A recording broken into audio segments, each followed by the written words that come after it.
बिस्मिल्लाहिर्रहमानिर्रहीम। अस्सलाम वालेकुम। मैं हूं वलीद रज़ा और आपको वेलकम करता हूं अपने यूट्यूब चैनल अलिफ किचन में और उम्मीद करता हूं कि आप तमाम लोग बिल्कुल ठीक ठाक होंगे। आइए चलते हैं और बिना कोई देर किए आज कुछ नया सीखते हैं। तो आज हम लोग अलिफ किचन में बनाएंगे फ्रूट केक। तो बहुत ही मज़े का बनता है और मेरा भी बहुत फेवरेट है। और ये एक रिक्वेस्टेड रेसिपी है जिसकी फरमाइश की थी तलहा बिनाली ने और मोहम्मद वकास ने। तो ये देखें कितना सॉफ्ट बना है और बहुत ही मज़े का बना था। तो इस फ्रूट केक को हम बनाएंगे ओवन में भी और कढ़ाई में भी, ताकि जिनके पास ओवन नहीं है वो भी इस फ्रूट केक को बनाएं और इन्जॉय करें। तो ये वाला जो फ्रूट केक है ये मैंने कढ़ाई में बेक किया है। तो ये देखें माशाल्लाह कितना जो है ये सॉफ्ट बना है। तो आइए चलते हैं और देखते हैं कि फ़्रूट केक बनाने के लिए हमें किन किन चीज़ों की ज़रूरत है और ये किस तरह से बनाया जाता है। तो फ्रूट केक बनाने के लिए यहाँ पे हम लेंगे 250 ग्राम मक्खन। तो आप जो है वो आधा मक्खन और आधा कुकिंग ऑयल भी इस्तेमाल कर सकते हैं, लेकिन मैं सिर्फ इसको बनाऊंगा मक्खन के साथ। 250 ग्राम पिसी हुई चीनी, 250 ग्राम मैदा, और इसको मैंने अच्छी तरह से 2 से 3 दफ़ा जो है वो छान लिया। 6 अदद अंडे, 8 ग्राम या 1 टेबलस्पून लेवल करके बेकिंग पाउडर, 1 टेबलस्पून हरी अशरफियाँ और 1 टेबलस्पून लाल वाली अशरफियाँ। आप इनकी जगह पे टूटी फ्रूटीज़ भी इस्तेमाल कर सकते हैं। और इनको मैंने अच्छी तरह से वॉश कर लिया ताकि इनमें जो एक्स्ट्रा शीरा होता है वो धुल जाए, निकल जाए। और इनको मैंने खुश्क करने के बाद छोटा छोटा काट लिया। 2 टेबलस्पून देसी वाली किशमिश, इसकी डंडियाँ उतार कर मैंने इसको अच्छी तरह से धो लिया। 2 टेबलस्पून छोटे वाली काली वाली किशमिश, इसकी भी डंडियाँ उतार कर इसको अच्छी तरह से मैंने पानी से धो लिया। 2 चाय के चम्मच lemon juice, half tea spoon हम डालेंगे लेमन एसेंस। अगर आपके पास लेमन एसेंस नहीं है तो आप इसकी जगह पे 1 चाय का चम्मच वनीला एसेंस भी शामिल कर सकते हैं। तो यहाँ पे हम एक साफ़ सुथरा और खुश्क बाउल लेंगे और उसमें डाल देंगे मक्खन। और मक्खन डालने के साथ ही हम इसमें शामिल कर देंगे आइसिंग शुगर या पिसी हुई चीनी। इसके साथ ही हम इसमें शामिल करेंगे मैदा, बेकिंग पाउडर, और इसको पहले हम विस्क की मदद से अच्छी तरह से मिक्स कर लेंगे और फिर इसको बीटर चलाकर हम जो है वो 3 से 4 मिनट के लिए अच्छी तरह से इसको बीट कर लेंगे।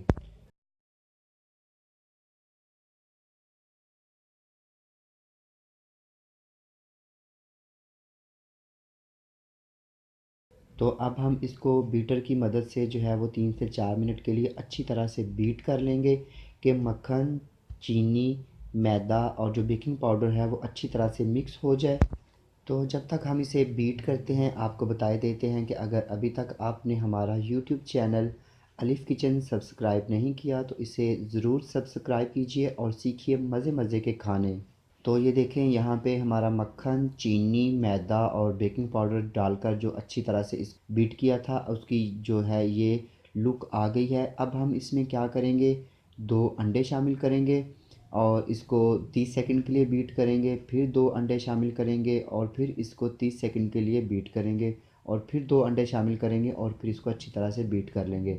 तो जिस तरह के मैंने आपको पहले बताया था कि मैं अकेला ही जो है वो वीडियो बनाता हूँ और इन सारी चीज़ों को मैनेज करता हूँ, तो इसलिए जो है वो क्या हुआ था कि जो कैमरा था, वीडियो थी, वो मेरे से पॉज रह गई थी। तो इसलिए जो अंडे डालकर बीट करने वाला प्रोसेस है मिस हो गया, तो मैंने आपको अच्छी तरह से बता दिया।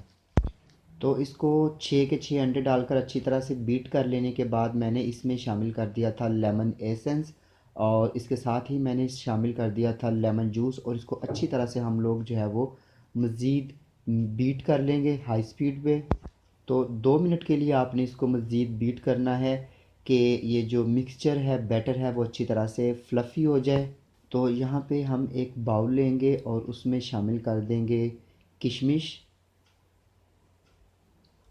अशरफियाँ या टूटी फ्रूटीज़ और छोटे वाली काली वाली किशमिश।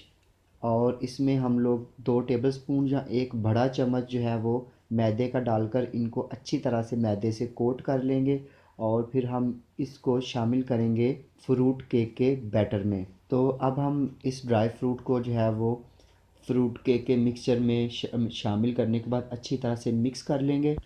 तो इसको आपने हल्के हाथ से जो है वो अच्छी तरह से मिक्स कर लेना है। तो मिक्स कर लेने के बाद अब हम इस बैटर को या मिक्सचर को जो है वो मोल्ड्स में शिफ्ट करेंगे और इनको बेक करेंगे। तो यहाँ पे मैंने जो है ये दो F1 के जो एलुमिनियम फॉयल के मोल्ड हैं वो लिए हैं, और एक मेरे पास दूसरा बड़े वाला लोहे वाला जो है वो मोल्ड है। तो यहाँ पे जो है वो फ्रूट केक के मिक्सचर को मैंने मोल्ड्स में डाल दिया। 3 हिस्से आपने मोल्ड में बैटर को या मिक्सचर को डालना है, और एक हिस्सा जो है वो आपने खाली रखना है, ताकि जब हमारा फ्रूट केक राइज़ होगा, बेक होगा, तो वो मोल्ड से बाहर ना गिरे। तो अब इनमें से एक जो मोल्ड है उसको मैं रखूँगा कढ़ाई में, और कढ़ाई में रखने के बाद जो है इसको हम जो है वो बेक करेंगे।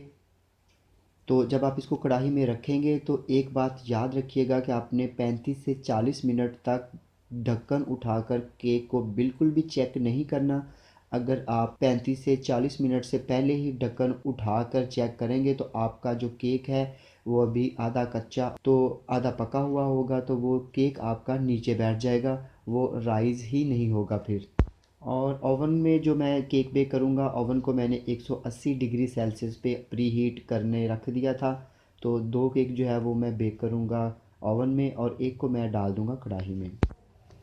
तो यहाँ पे मैंने क्या किया, एक कढ़ाई ली थी और कढ़ाई में मैंने 2 कप जो है वो नमक डाल दिया, और इसको कवर करके मीडियम हीट पे मैंने जो है वो प्री हीट करने रख दिया था। तो अब हम इसमें रखेंगे एक जाली स्टैंड। आप कोई सा भी स्टैंड रख लें, या अगर आपके पास स्टैंड नहीं है तो आप कोई बॉल रख लें।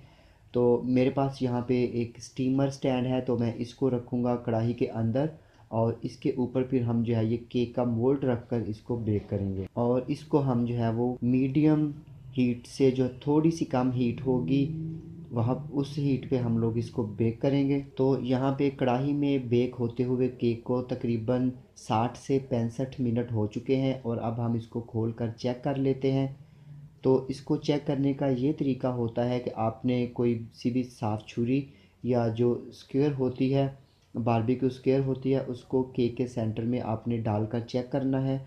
तो अगर आपकी वो छुरी या टूथपिक स्क्वायर बिल्कुल नीट एंड क्लीन निकलती है, तो इसका मतलब है कि आपका केक जो है वो बिल्कुल परफेक्टली बेक हो चुका है। तो यहाँ पे हमारे जो तीनों फ्रूट केक्स हैं ये बेक हो चुके हैं, और मैंने इनको निकाल लिया है। तो आपने क्या करना है कि आपने इनको ओवन से निकालने के फ़ौरन बाद जो है वो कूलिंग रैक पे रखना है, और इसके साथ ही आपने 2 से 3 टेबलस्पून चीनी को 1 कप या आधे कप पानी में डालकर उसका शीरा बनाकर पतला सा इनके ऊपर लगा देना है, ताकि हमारे केक ऊपर से बहुत सॉफ्ट रहें। या आप इनको किसी शॉपर से या किसी कपड़े से ढाँप कर 10 से 15 मिनट के लिए रख दीजिएगा, ताकि जो स्टीम है वो उसके अंदर ही रहे और केक हमारे जो है वो सॉफ्ट रहें। तो अब हम जो है ये फ्रूट केक आपको काट के इसकी जो है वो फाइनल लुक दिखाते हैं। तो फ्रूट केक जो है वो बन के बिल्कुल रेडी है। इसको इनमें से एक जो फ्रूट केक है वो खाया भी जा चुका है, और ये दूसरे बड़े वाले को मैंने जो है ये स्लाइसिस में काट लिया है। तो ये देखें माशाल्लाह कितना ये सॉफ्ट बना है, और बहुत ही मज़े का भी। तो ये थी आज की फ्रूट केक की रेसिपी, जो कि मैंने आप लोगों के साथ शेयर की। तो अगर आपको मेरी ये फ्रूट केक की रेसिपी पसंद आती है तो इसको अपने फ्रेंड्स और फैमिली मेम्बर्स के साथ शेयर करना मत भूलिएगा, और मेरी इस रेसिपी को लाइक और कमेंट करना भी मत भूलिएगा। तो इसके साथ ही अलिफ़ किचन से वलीद रज़ा को इजाज़त दीजिए। अल्लाह हाफिज़।